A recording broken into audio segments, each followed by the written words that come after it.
It's impossible to organize nowadays. I mean, just think about it, right? We're in a modern day century. We have all these social media, all this technology to negotiate and talk with people so much. And yet, what happens? What happens? Everybody's antisocial. People are getting depression, suicide, all these things. The opposite. The social network is not social. And people have made documentaries about it. They've made movies. But is it changing anything? No. Do you expect it to change? No. Will it ever change? Probably not. And the reason why is because although it's a detachment from nature, it's giving a illusion of nature, of socialness. And what we used to have was town squares. So the main point of this video is to say it's impossible to organize nowadays. Now, why is that? Why is it impossible to organize? What do I mean by that? Because people still organize events, they still do things. What I mean is that because there's no town square, I can't go to them with pamphlets and become a pamphletist and say, hey, look what's going on. Hey, do you want the local news? Here's a newspaper. The medium for sharing knowledge has completely changed. So the way they shared knowledge back in 1800s for ending slavery, for example, is different now. So if you had to say, well, something's going on, how do you do it? You maybe make a video, you can professionally edit it, you can try to market it. But what's the expectations nowadays? And on top of that, what about all the censorship? So if there's something that truly needs to get out there, does it get out there? And if you wanted to organize, that's a whole nother scenario, because a lot of people would rather talk online and type, but who's actually going to go out and do something about it and actually commit to action? So you don't see it. Oftentimes, what you see nowadays is everyone is separated. I mean, neighbors don't even talk to each other. There's no open door policy. Someone's here. Oh no, who's that? Right? If you've never seen the comedian Sebastian Maniscalco, he has a funny clip about this. But it's true. People are scared of others, if anything, or they're just not social with them, and maybe they want to, but then they don't know how, and there's awkwardness, and then there's expectations, and then men socializing with women. It's like, oh, I don't know what I can do, because certain men are branded as certain types because of what bad men do, or because what bad women do, that everybody has these judgments and stereotypes. It's crazy, right? And I'm not saying, well, don't have judgments, don't have stereotypes. That's going to happen naturally, too, to some extent. We need to understand that. We can't just say everything is bad and let's be I'm super insensitive and think everything's offensive, right? We need to understand, if you know anything from watching my videos, the thing called balance, the thing called order, and the thing not called chaos. Right? Because chaos happens when you have all these different things going on and nobody is really actually knowing what's going on. Sounds an awful lot like social media. Sounds an awful lot like a world that is doing their own thing and not really organized. They may seem organized in the fact they have traffic lights and roads and houses built, and it's pretty orderly. Honestly, we should be cherishing that. That's amazing. We shouldn't be saying that's evil and that's bad and what we created is bad. We can actually step back for a moment and say, no, not everything man created is bad. It was created for a reason, and we need to look at those reasons, and we need to observe the natures of everything that currently exists. So when I say nature is the answer, I'm not making a broad statement saying everything man-made is bad. Oh, it's like, okay, well, stinking, how am I delivering this message to you? You know, how am I coming up with these words? Everything is being modified, but everything comes back down to nature. If you understand my perspective on nature is the answer, and you don't, you can check out my previous videos about it. But here's the deal. Right? You have political parties nowadays and all these people organizing to, quote, change the world, and they're expected to be the ones that change the world. Meanwhile, everyone else is just doing work, right?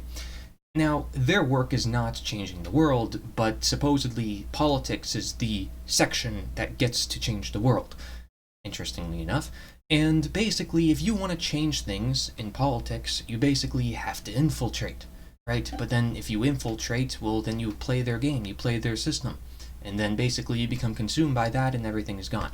And then you're basically feeding the negativity. So what are you supposed to do? Create your own organization, create your own movement. What do you got to do? And you say, okay, well, yeah, that seems practical, that seems reasonable. Introduce this new perspective. Well, how do you share it? Right? And then you say, okay, well, I'll do it through the marketing, I do it through the social media. Okay, great. But if it's challenging the current system, and that same system is embedded with all the technological companies, how much are they going to let you grow? And if they made a living basically off of counterintelligence and counter opposition and disrupting movements and disrupting parties, then how do you expect to succeed? It's this environment that we've created for ourselves, we created, that basically made it impossible to organize.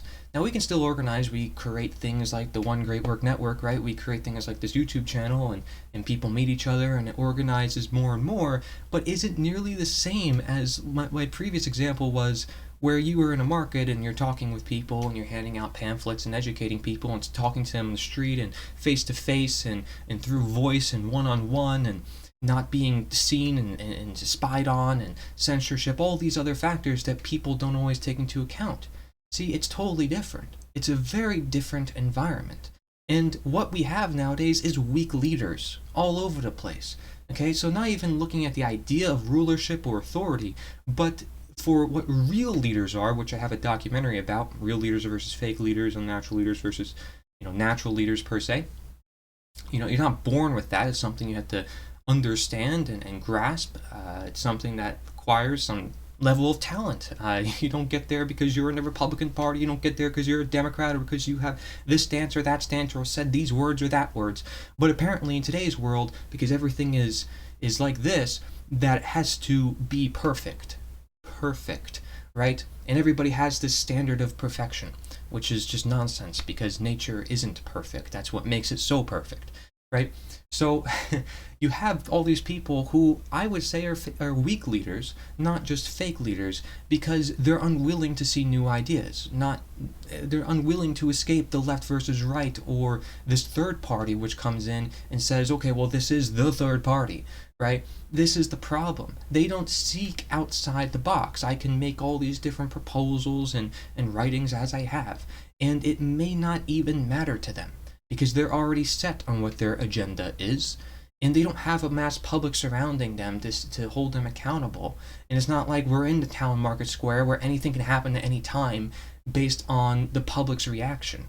No, everybody's in their enclosed spaces and echo chambers, so they're all feeding off of one another, and now there's an echo chamber for everybody, which can be good in some aspects of the fact that you can fit in with any crowd if you find them, but also bad in the fact that basically you can be anything.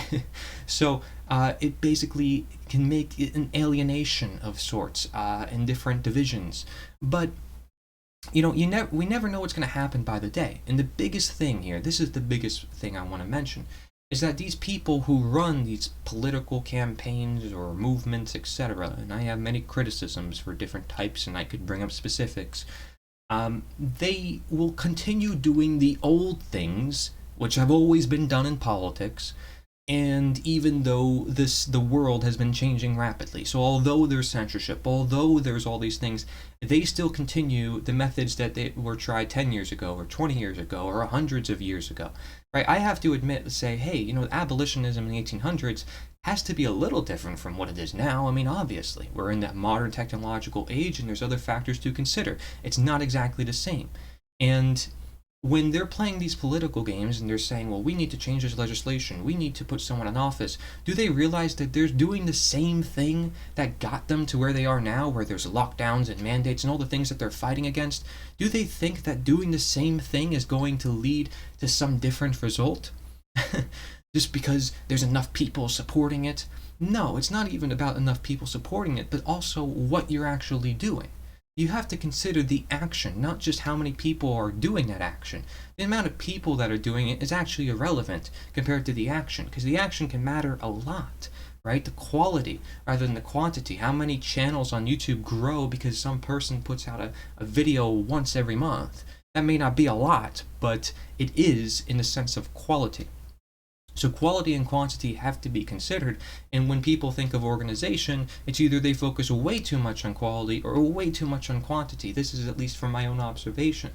But my main premises here is that it's just really stinking hard to organize because they don't have the same environments as back then. I can't walk up to someone and say, hey, check this out and feel free to look into it. They're going to be like, oh, why are you introducing this to me here? No one's ever introduced to me something like that over here. And like I said, they have expectations. If they go to the supermarket, they expect to buy food. They don't expect somebody to walk up to them and say, hey, let's change the world. Do you know that slavery is still occurring? Right?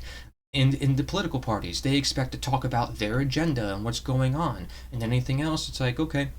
So back to our agenda. They don't allow the room and the manifestation for such new things. And so I constantly look, say, hey, what can allow the room for that? Does it include starting your own type of situation? But then people need expectations of that too. Say, well, what is it about? Right? What is it about? I don't know what it is, and I need to know what it is before I can partake in it. And everybody who's curious about natural law and completely new to that subject, they're like, give me a sentence that describes the whole thing. Give me a paragraph. Show me the molecule in existence. It's like, excuse me, when was anything ever done that way? Anybody knows that it wouldn't be proven that way, especially talking about morality, right? So if people just use a little bit of reason, we'd probably be way better off, right? And the world that we're in is obviously influenced due to all these factors. So, now we have to deal with technology and censorship, and the future is going to have to deal more with technology. But if we can end slavery now, and we can organize now, using all the tools we have, then we can make it much easier for ourselves in the future, where everybody's even more separated because of VR and the metaverse and all these other things that are appearing. And it's going to entice people to want to socialize more, because I see that, is that people, especially around my age, or people in general, are becoming less social, and therefore they want to be more social, but then the means and the opportunities of doing it is different. Like I said, there's no town market squares and places where everybody goes. Where are you supposed to go to meet everybody? I don't know. Church, school, job. That's pretty much it, right? I mean, there's not a town square. There's not parks and meeting places or beaches. Maybe where you are there is, but not where I am, and not where the majority of people are. There's cities, and there's too many things to do, and there's cars, and there's traffic, and people don't look at each other in cars. If anything, they flip each other off when they do, right? It's totally different. And everybody's in that secluded space. Again, it's like a little bubble, and they're following these roads, these lines that are keeping them between the lines, and they're stuck, right? So it's the type of conformity, the roboticness that they're trained into subconsciously, and not realizing it, that their life is being predetermined by other people, because they're social engineers on the top of everything, and they're just willingly going with it. They're being essentially slaves to the system, and what we need is people who are willing to think outside the box and spark a little bit of change and do things that have never been done before. That's what's necessary, and that's why the content creators online that tend to grow the most are the people who do unique things, that think outside the box, that find clever ways of doing things. And you know what? They deserve their success. They deserve their fame. Fantastic. Right? But like I said, when it comes to ideas like the ones that we talk about slavery and the very, very important ideas, how much traction does that get if it's a completely new idea that a lot of people haven't really been exposed to? Maybe they learned a little bit about slavery in school. They weren't born in the 1800s. Of course, even after the Civil War, it was an awkward situation because a lot of people didn't want that war. And oftentimes war does that. It's like it makes an awkward situation where it's like, I don't know what's going on. I guess we just gotta go with things.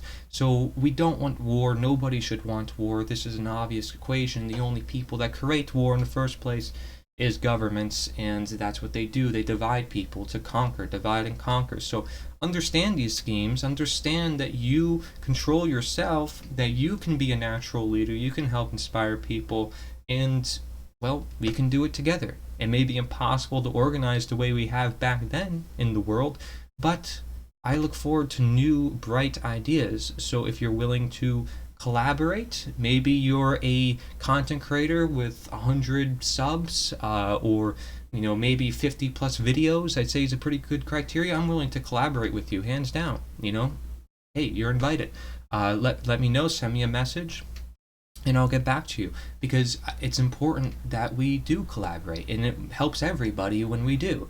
By collaborating, we not only help each other, but we also help everybody else that sees our content. It's a win-win scenario, and which is why streamers like Miskiff on Twitch have done a fantastic job. He's known as the Leech.